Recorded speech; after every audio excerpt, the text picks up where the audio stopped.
नमस्कार। इस व्याख्यान में आज हम population distribution, density, growth and composition इस चैप्टर का क्विक रिवीजन करेंगे कि चैप्टर में से कौन से क्वेश्चंस बनते हैं, किस प्रकार से वो आमतौर पर पेपर में आते हैं। तो सबसे पहले यहाँ पर क्वेश्चन बनता है कि India is the second largest country according to the population after China in the world. और इसकी पहला क्वेश्चन तो ये हो गया कि इसकी पोजीशन क्या है। सेकंड क्वेश्चन ये बन जाएगा कि इंडिया की टोटल पॉपुलेशन सेंसस 2011 के अनुसार 1210 मिलियन यानी 121 करोड़ जनसंख्या है, ये हो जाएगा। इसके साथ साथ यहाँ पर एक तीसरा क्वेश्चन ये बन जाएगा कि इंडिया की जो टोटल पॉपुलेशन है वो नॉर्थ अमेरिका, साउथ अमेरिका और ऑस्ट्रेलिया, इन तीनों कॉन्टिनेंट की टोटल पॉपुलेशन को जोड़ दें तो उससे भी ज़्यादा ये रहती है। ठीक है। और यदि इस सेंटेंस को देखोगे तो इसका इम्पैक्ट यहाँ पर दर्शाया गया है कि इतनी बड़ी पॉपुलेशन के कारण से सोशल इकोनॉमिकल जो प्रॉब्लम्स हैं वो कंट्री में राइज होती हैं। ठीक है। तो नेक्स्ट क्वेश्चन देखते हैं क्या बनेगा। तो नेक्स्ट क्वेश्चन यहाँ पर आपका इम्पोर्टेंट क्वेश्चन बनता है कि जो इंडिया में सेंसस है वो कब होता है। तो सबसे पहले तो आपको सेंसस ईयर मालूम होना चाहिए। सेंसस का मतलब होता है that year in which we count the population of any country. तो इंडिया में सेंसस जो होता है वो हर 10 वर्ष के बाद होता है। तो ये आपका एक क्वेश्चन बन जाएगा। सेकंड यहाँ पर क्वेश्चन है कि इंडिया की फर्स्ट पॉपुलेशन सेंसस कब हुआ था। वो हुआ था 1872 में, जो अनसक्सेसफुल हुआ था। ठीक है। तो यदि फर्स्ट सेंसस पूछे तो 1872, यदि फर्स्ट सेंसस पूछा जाए पेपर में कि कंप्लीट कब हुआ था तो 1881। ठीक है। First complete census 1881। सबसे पहला पूछा जाए तो 1872 और सक्सेसफुल पूछा जाए तो 1881। उसके बाद हर 10 वर्ष के बाद पॉपुलेशन का सेंसस इंडिया में हो रहा है। ठीक है। अभी जो है लेटेस्ट सेंसस होना था जो है वो 2021 में, जो अभी तक नहीं हुआ है ड्यू टू कोविड-19, उसके कारण से वो सस्पेंडेड है। नेक्स्ट यहाँ पर आपसे पूछा गया है कि इंडिया की जो पॉपुलेशन है वो किस प्रकार से डिस्ट्रीब्यूटेड है। तो वो आप रखेंगे वो अनइवन डिस्ट्रीब्यूटेड है। ठीक है। ये आपका यहाँ पर इंपॉर्टेंट क्वेश्चन बन जाएगा। ठीक है। इसी प्रकार से यहाँ पर एक इंपॉर्टेंट क्वेश्चन बनता है कि इंडिया के टॉप 4 स्टेट कौन से हैं अकॉर्डिंग टू पॉपुलेशन। तो number 1 is Uttar Pradesh, second one is Maharashtra, third one is Bihar, fourth one is West Bengal. तो ये हैं टॉप 4 कंट्रीज। तो ये आप याद रखेंगे, इंपॉर्टेंट क्वेश्चन रहेगा यहाँ पर। नेक्स्ट देखते हैं मैप। तो यदि ये डिस्ट्रीब्यूशन मैप आप देखा जाए तो इसमें आप बता सकते हैं कि ये वाला जो इंडिया का नॉर्दर्न गैंगेटिक प्लेन है और ब्रह्मपुत्रा प्लेन है, तो इस वाले एरिया में जनसंख्या का सेंसस वो डेंसिटी डिस्ट्रीब्यूशन अधिक है, कंसंट्रेशन सबसे अधिक है। और सबसे ज़्यादा यहाँ पर आप देख रहे हैं दिल्ली और इसके आसपास में ज़्यादा पॉपुलेशन कंसंट्रेटेड है। और इधर आप देख रहे हैं अरुणाचल प्रदेश में, यहाँ पर जो है लेस पॉपुलेशन का कंसंट्रेशन है। तो मैप पे भी साथ के साथ आप कर लीजिए। देन यहाँ पर इम्पोर्टेंट क्वेश्चन यहाँ जो बनते हैं वो देख लेते हैं। इनको आप पढ़ लीजिए। ठीक है। तो इस सारे को ये ऐसे टाइप क्वेश्चन में आएगा तो आप इस पोर्शन को पढ़ के रखिए। मैं यहाँ से इम्पोर्टेंट जो पॉइंट है वो बता देता हूँ। देन आपका यहाँ पर एक इम्पोर्टेंट क्वेश्चन आएगा पॉपुलेशन डेंसिटी का, कि पॉपुलेशन डेंसिटी क्या होती है। तो आप बताएंगे पॉपुलेशन डेंसिटी का मतलब होता है number of person per unit area. और इसके अनुसार यदि देखा जाए तो इंडिया की जो पॉपुलेशन डेंसिटी है वो 2011 में 382 पर्सन पर स्क्वायर किलोमीटर है, और जो 1951 के अंदर 117 यानी 117 थी। तो यहाँ पर ये 3 क्वेश्चन आपके बन जाएंगे कि जनसंख्या का घनत्व किसे कहते हैं और भारत का जनसंख्या घनत्व कितना है, और 1951 में भारत का जनसंख्या घनत्व कितना था। तो ये आप इम्पोर्टेंट क्वेश्चन रखेंगे। इसी प्रकार से नेक्स्ट यहाँ पर इम्पोर्टेंट क्वेश्चन बनता है कि इंडिया में लोवेस्ट पॉपुलेशन डेंसिटी किस स्टेट में मिलती है। That's answer is Arunachal Pradesh, 17% पर स्क्वायर किलोमीटर। अरुणाचल प्रदेश में 17 व्यक्ति पर स्क्वायर किलोमीटर, जो सबसे कम जनसंख्या घनत्व है। यदि हाईएस्ट की बात करें, पूरी की पूरी 36 यूटी एडमिनिस्ट्रेटिव यूनिट्स का स्टेट है इंडिया में स्टेट हैं 28, यूटी हैं 8, तो कुल मिला के 36 यूनियन जो एडमिनिस्ट्रेटिव यूनिट्स हैं उनमें से सबसे ज़्यादा पॉपुलेशन डेंसिटी मिलती है एनसीटी दिल्ली में, नेशनल कैपिटल टेरिटरी दिल्ली में 11,297 पर्सन पर स्क्वायर किलोमीटर। ठीक है, यदि स्टेट की बात करें तो स्टेट में हाईएस्ट पॉपुलेशन डेंसिटी मिलती है बिहार में 1102 व्यक्ति पर स्क्वायर किलोमीटर। सेकंड हाईएस्ट मिलती है वेस्ट बंगाल में 1029 पर्सन पर स्क्वायर किलोमीटर। थर्ड हाईएस्ट मिलती है केरला में 859 और उत्तर प्रदेश में 828। तो इनको आप याद रखेंगे। तमिलनाडु में 555। तो इनको कई बार क्या होता है कि यहाँ पर पेपर में ये क्वेश्चन आपसे आमतौर पे पूछा जाएगा कि इसको असेंडिंग ऑर्डर में या डिसेंडिंग ऑर्डर में बताइए, तो आप इसको ध्यान रखेंगे। वैसे यदि सिंपल क्वेश्चन बताऊं कि सबसे हाईएस्ट पॉपुलेशन डेंसिटी किस राज्य में है तो आंसर आएगा बिहार, और सबसे कम किस में है तो आएगा आंसर अरुणाचल प्रदेश। ठीक है, या अगर यूटी की पूछा जाए कि यूटी में हाईएस्ट किसकी है तो आएगा दिल्ली। तो ये आपका यहाँ से आने वाला है। और इसी प्रकार से आप आगे आ जाइए। तो नेक्स्ट यहाँ पर मैप पे आप देख लीजिए, मैप का भी आपके पेपर में आएगा। तो यहाँ पूछा जाएगा कि किस स्टेट में हाईएस्ट पॉपुलेशन डेंसिटी है, उस स्टेट को दर्शाइए। तो आप यहाँ पर दर्शाएंगे बिहार। ठीक है, यहाँ पर हैं 1102 व्यक्ति पर स्क्वायर किलोमीटर। देन आपसे पूछा जाएगा लोवेस्ट पॉपुलेशन डेंसिटी वाला राज्य, तो आप दिखाएंगे अरुणाचल प्रदेश, और यहाँ पर हैं 17% पर स्क्वायर किलोमीटर। ठीक है, तो ये आप दर्शाएंगे। नेक्स्ट आ जाइए, यहाँ आपसे पूछा जाएगा भारत के अंदर जो पॉपुलेशन डेंसिटी है उसके टाइप्स क्या होते हैं। तो नंबर 1 फिजियोलॉजिकल डेंसिटी इसको बोला जाता है, जिसको आप निकाल लेंगे total population divide by net cultivated area.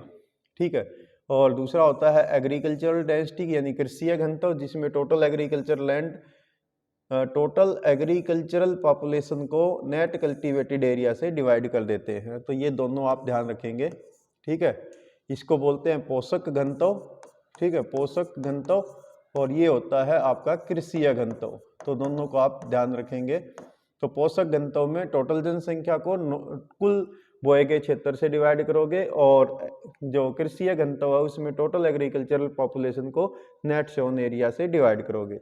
जो एग्रीकल्चरल पॉपुलेशन है इसके अंदर वे लोग शामिल किए जाते हैं जो खेती के कार्य में जुड़े होते हैं और जो एग्रीकल्चर लैंड पर लेबर के रूप में काम करते हैं। तो ये दोनों इसमें शामिल रहेंगे।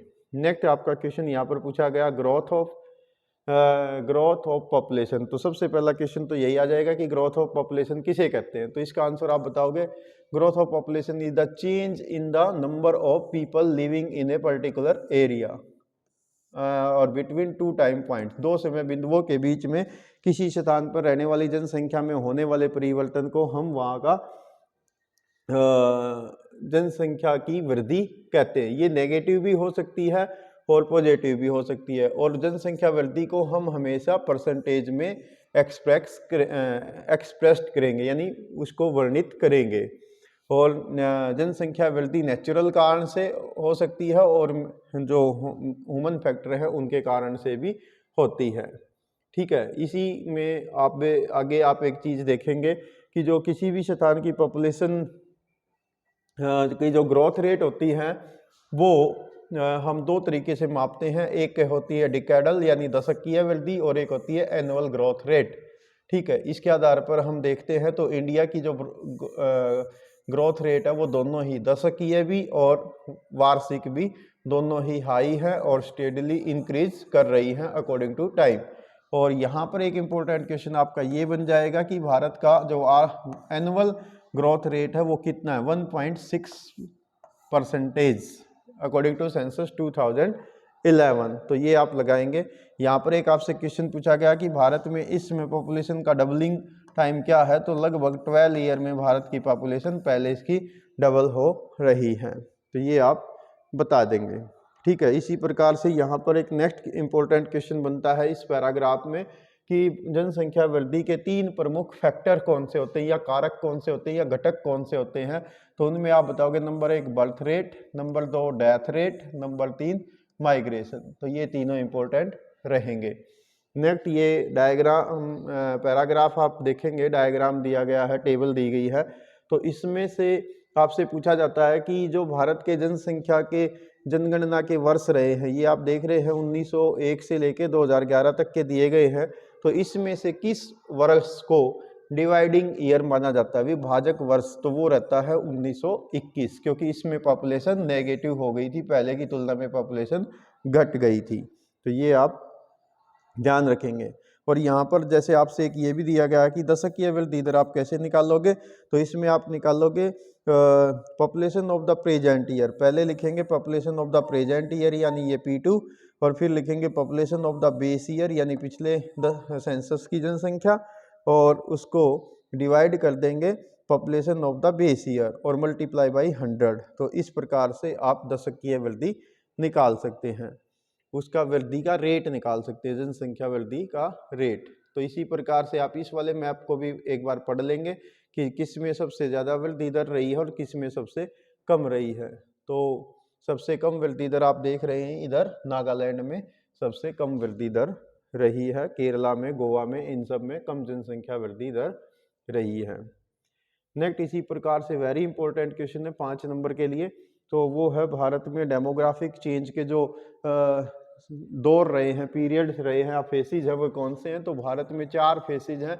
नंबर 1 फेज 1901 से लेके 1921 तक, और ये फेज रहा है स्टेगेंट या stationary phase of growth of population, यानी इसमें जनसंख्या लगभग स्थिर रही है।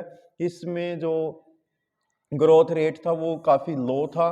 क्यों लो था? क्योंकि इसमें जनसंख्या इंक्रीज तो हो रही थी, हाई बर्थ रेट था और हाई डेथ रेट था, यानी जितने जन्म हो रहे थे लगभग उतनी ही मृत्यु हो रही थी। तो दोनों के दोनों हाई थे, इसलिए इसका जो रिजल्ट है वो लगभग लो था या वो लगभग नेगेटिव था। तो ये आप ध्यान रखेंगे। इसमें खासकर 1911 से 21 के बीच में तो ये एक प्रकार से नेगेटिव ही रहा है। इसके पीछे कारण क्या है? तो कारण भी आपसे पूछे जाते हैं। नंबर 1 पुअर हेल्थ, इसके अलावा मेडिकल सर्विसेज की कमी, इसके अलावा इलिटरेसी, ठीक है, खासकर फूड की कमी, इनएफिशिएंट डिस्ट्रीब्यूशन ऑफ फूड, और अदर बेसिक नीड्स यानी जो आधारभूत आवश्यकता है उनकी कमी। तो ये एक कारण इसमें रहा है। तो ये फर्स्ट फेज था। सेकंड फेज जो है हमारा आया 1921 से 1951 के बीच में।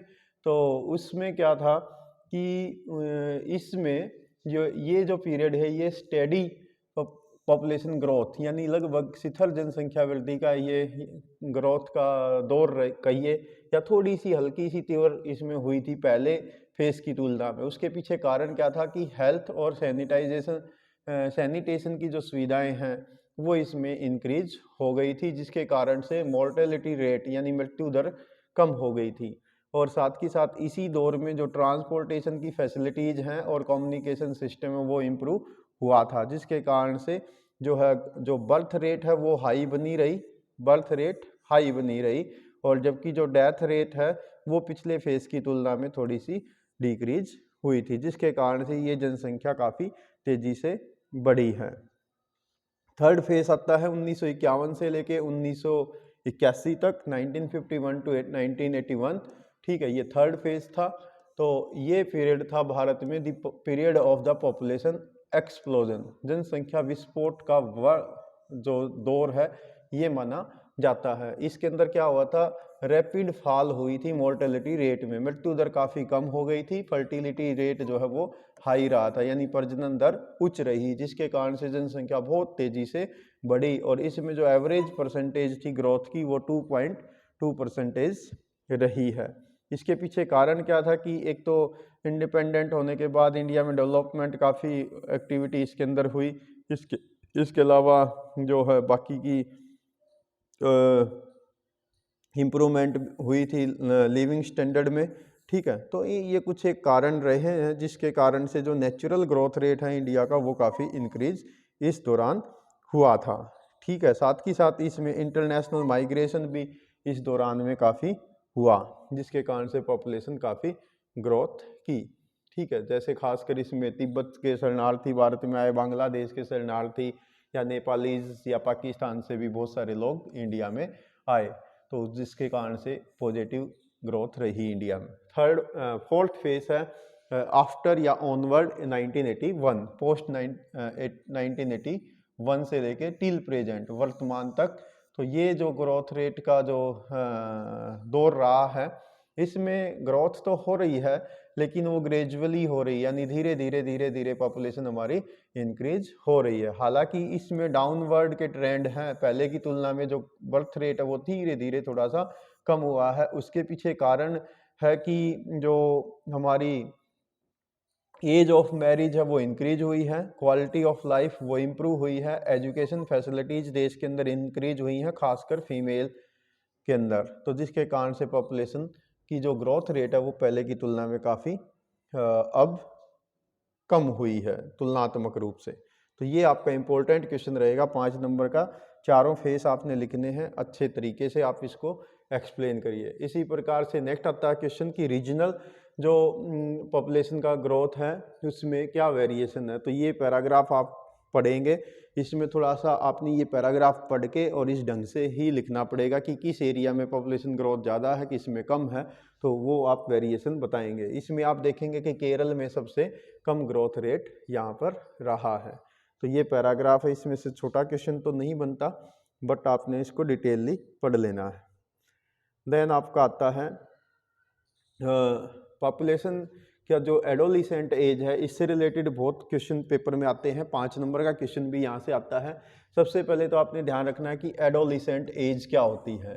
तो एडोलिसेंट एज का मतलब आपका ये माना जाता है, खासकर जो टीन एज जिसको आप बोलते हैं, खासकर 10 ईयर से लेके the age group of 10 year to 19 year, तो ये खासकर एडोलिसेंट एज मानी जाती है भारत में।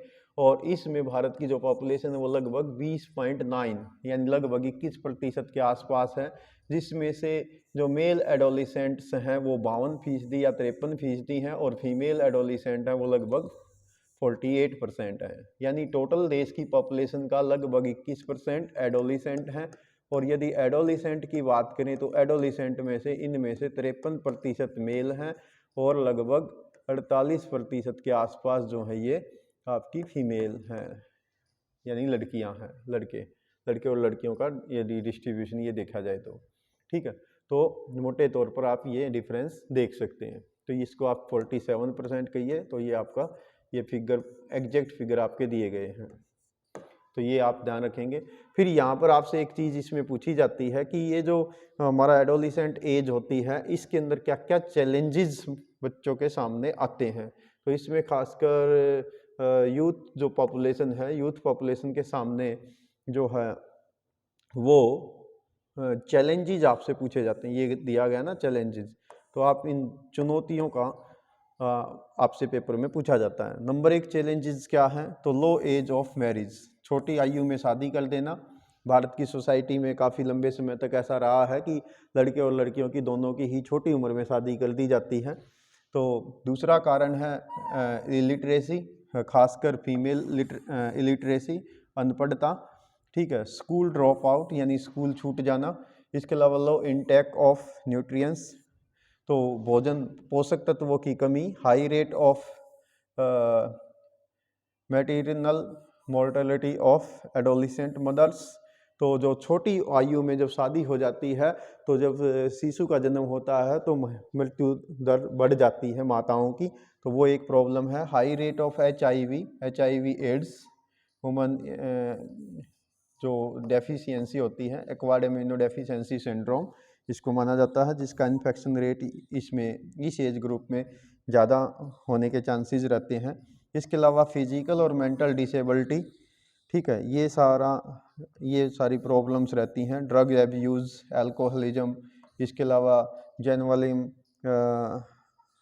डिलिंक्वेरीज या कमिटमेंट ऑफ क्राइम, यानी जो छोटी उम्र होती है, यानी 18 वर्ष से छोटी आयु में अपराध की प्रवृत्ति या क्राइम के अंदर बच्चों का जाना, ड्रग्स की ओर चले जाना, अल्कोहल यानी शराब का सेवन करना, इस टाइप्स के चैलेंजेस नौजवानों के सामने आते हैं, जिससे नौजवानों को खुद भी मोटिवेट रहने की ज़रूरत है, बचने की ज़रूरत है, परिवार को भी और समाज को भी उनको सपोर्ट करने की ज़रूरत है और गवर्नमेंट की तरफ से भी सपोर्ट किए जाने की ज़रूरत भी है और सरकार कर भी रही है।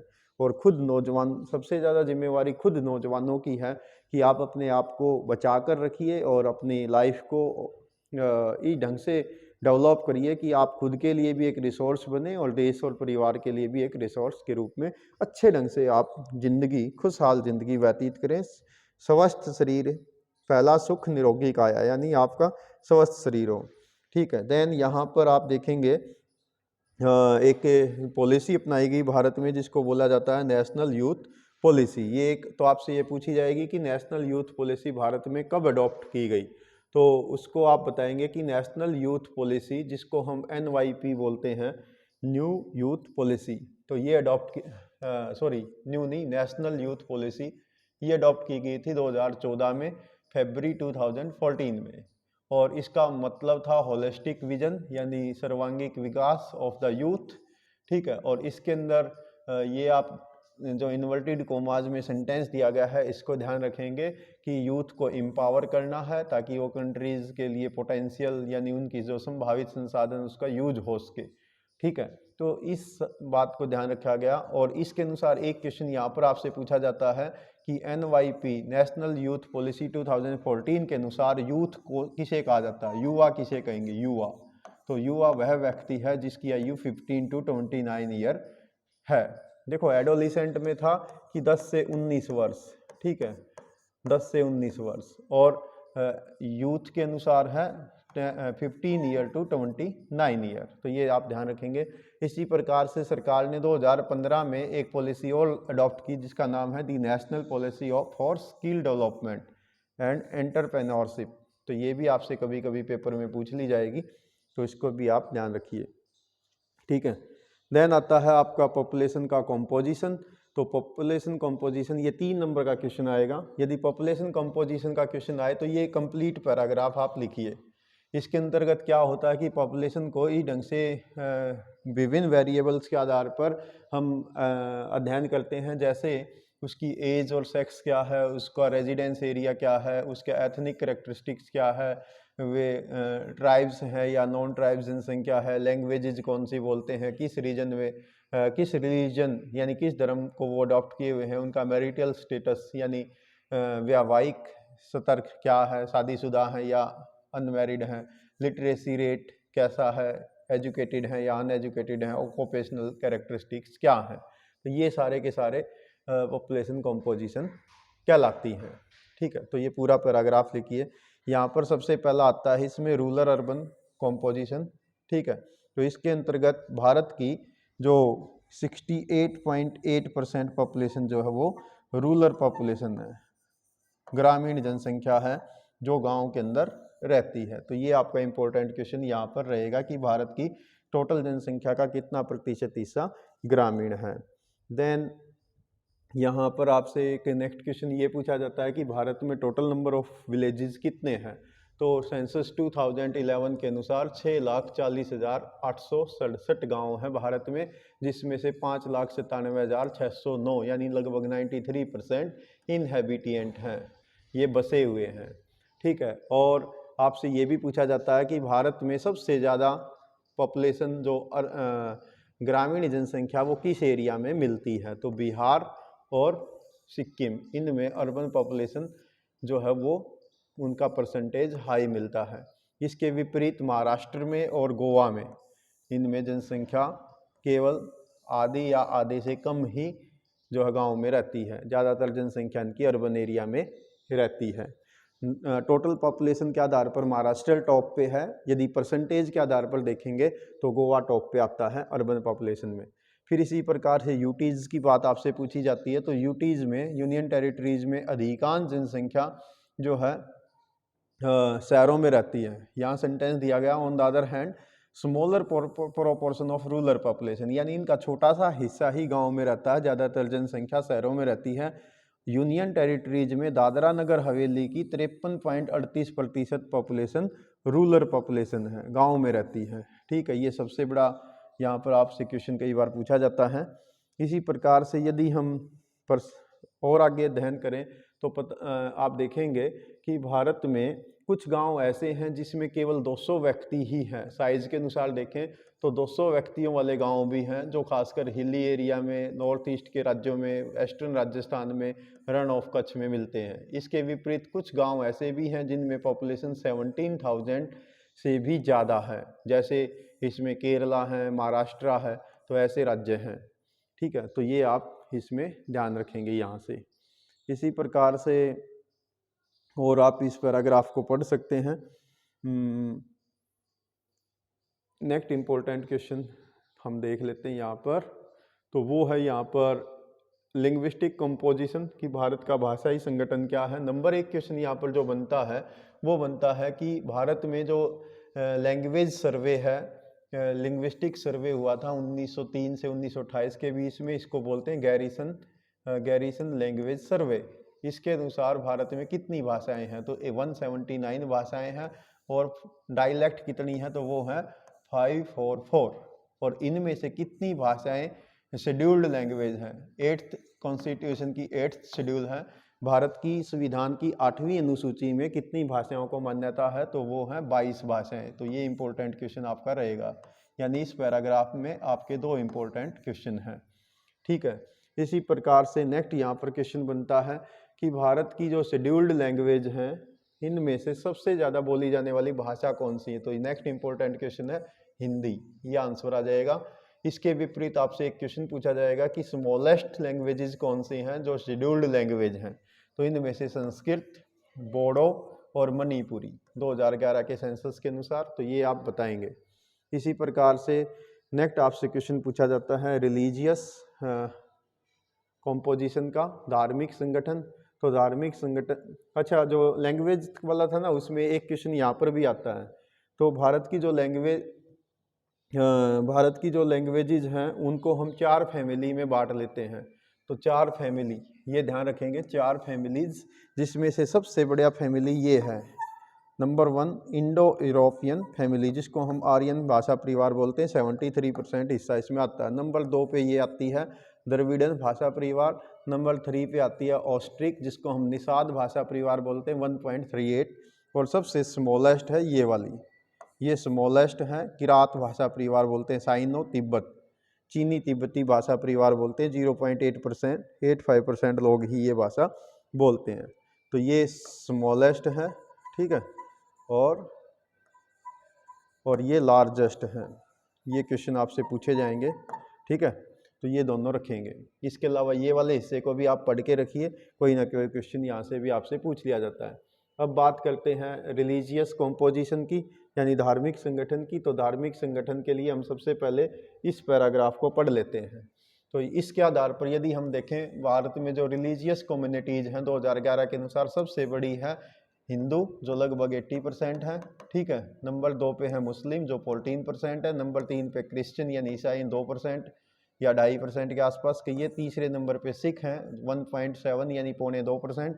फिर हैं बुद्धिस्ट लगभग 1% से कम, और जैन है 0.5% से कम। तो ये आप ध्यान रखेंगे। फिर यहाँ पर आपसे क्वेश्चन पूछ लिया जाता है कि जो हिंदू हैं उनका कंसंट्रेशन कहाँ पर है। तो वो ज़्यादातर जो है ऑल ओवर इंडिया मिलते हैं, और नॉर्थन जो गंगेटिक प्लेन है इनमें इनका कंसंट्रेशन सबसे अधिक है। देन आपसे पूछा जाता है मुस्लिम पॉपुलेशन का कंसंट्रेशन कहाँ है।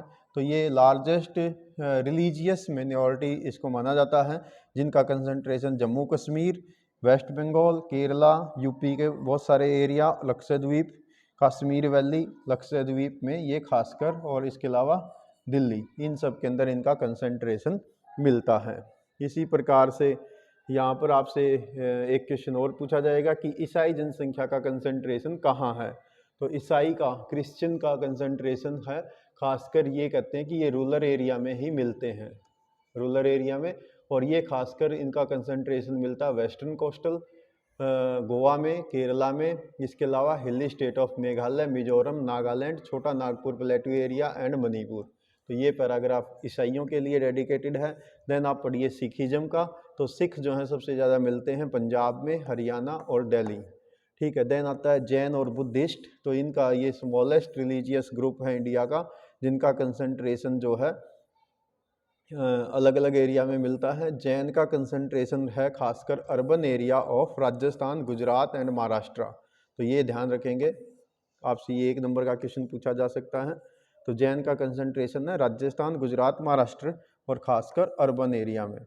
देन है बुद्धिस्ट। तो बुद्धिस्ट का मिनॉरिटी मिलती है, मेजॉरिटी मिलती है महाराष्ट्र में, और इसके अलावा सिक्किम में, अरुणाचल प्रदेश में, लद्दाख में, ठीक है, त्रिपुरा, लाहौल स्पीति इन हिमाचल प्रदेश, इन डिस्ट्रिक्ट्स में इनका जो कंसंट्रेशन है वो मिलता है। महाराष्ट्र में डॉक्टर BR अम्बेडकर के कारण से बुद्धिस्ट लोगों का कंसंट्रेशन मिलता है, क्योंकि एक बार जीवन में उन्होंने बौद्ध धर्म को अडॉप्ट कर लिया था, तो इस कारण से।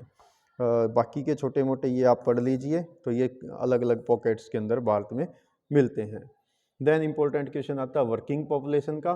तो पॉपुलेशन को हम 2 आधार पर काम के आधार पर 2 हिस्सों में बांट लेंगे, एक मेन वर्कर, दूसरे मार्जिनल वर्कर, और तीसरे होते हैं नॉन वर्कर।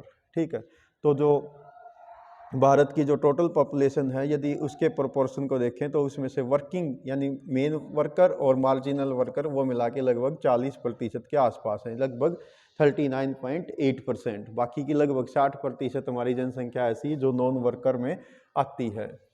ठीक है। तो ये आपसे क्वेश्चन पूछ लिया जाएगा, इसमें आप ध्यान रखेंगे यहाँ पर कुछ इंपॉर्टेंट क्वेश्चन। ये वाले सेंटेंस पढ़िए यहाँ से। इसके अलावा ये वाला इंपॉर्टेंट क्वेश्चन रहेगा मेन वर्कर। मेन वर्कर कौन है? जिसको एक वर्ष में 183 डेज यानी 6 मंथ तक काम मिल जाता है। और मार्जिनल वर्कर कौन है? जिसको लेस देन 183 डेज यानी 6 महीने से कम काम मिलता है। तो ये वेरी इंपॉर्टेंट क्वेश्चन रहेगा आपके लिए, पेपर में ये आमतौर पे आता है। ठीक है। यहाँ आपको दे भी दिया 60% पॉपुलेशन नॉन वर्कर में आती है। ठीक है, लगभग 40% वर्कर में आती है। देन आप क्वेश्चन पढ़िए यहाँ पर इससे रिलेटेड, ये आपसे कई बार पूछ लेगा इस पैराग्राफ से, तो इसको आप पढ़ लीजिए कि परसेंटेज के आधार पर किस एरिया में वर्किंग पॉपुलेशन अधिक मिलती है। यदि हम देखें तो यहाँ पर देखेंगे तो लगभग गोवा और दमन दीव, यदि स्टेट में और यूटीज में बात करें तो यहाँ पर जो है वर्किंग पॉपुलेशन ज़्यादा मिलती है। गोवा में लगभग 39.6% और दमन दीव में लगभग 50% जनसंख्या वर्किंग पॉपुलेशन है। तो ये आप पैराग्राफ इसको पढ़ लीजिए। देन आता है ये बात कि भारत में जो वर्किंग पॉपुलेशन है वो काम कहाँ कर रही है। तो यदि हम टोटल पॉपुलेशन की बात करें जो वर्किंग पॉपुलेशन है, तो उसमें से 54.6% जो पॉपुलेशन है वो वर्किंग है कल्टीवेटर या एग्रीकल्चर लेबर के रूप में, और केवल 33.8% वर्किंग पॉपुलेशन है हाउस होल्ड इंडस्ट्रीज में, और लगभग 42% लोग काम करते हैं नॉन हाउस होल्ड इंडस्ट्रीज में, ट्रेड में, कॉमर्स में। ठीक है। तो ये कहिए कि सर्विस सेक्टर में काम करते हैं। ठीक है। तो सबसे ज़्यादा लोग करते हैं प्राइमरी सेक्टर में, लगभग 55% यानी 54.6%। लगभग 4% के आसपास जो है जनसंख्या इंडस्ट्रियल एरिया में काम करती है, और लगभग 42% जनसंख्या जो है वो सर्विस सेक्टर के अंदर काम करती है, यदि वर्किंग पॉपुलेशन की बात करें। तो इसी प्रकार से यदि जेंडर के आधार पर देखें तो इसके अंदर भी वेरिएशन मिलते हैं, जिसको आप नीचे पैराग्राफ में देख सकते हैं। तो ये आप पैराग्राफ पढ़ लीजिए।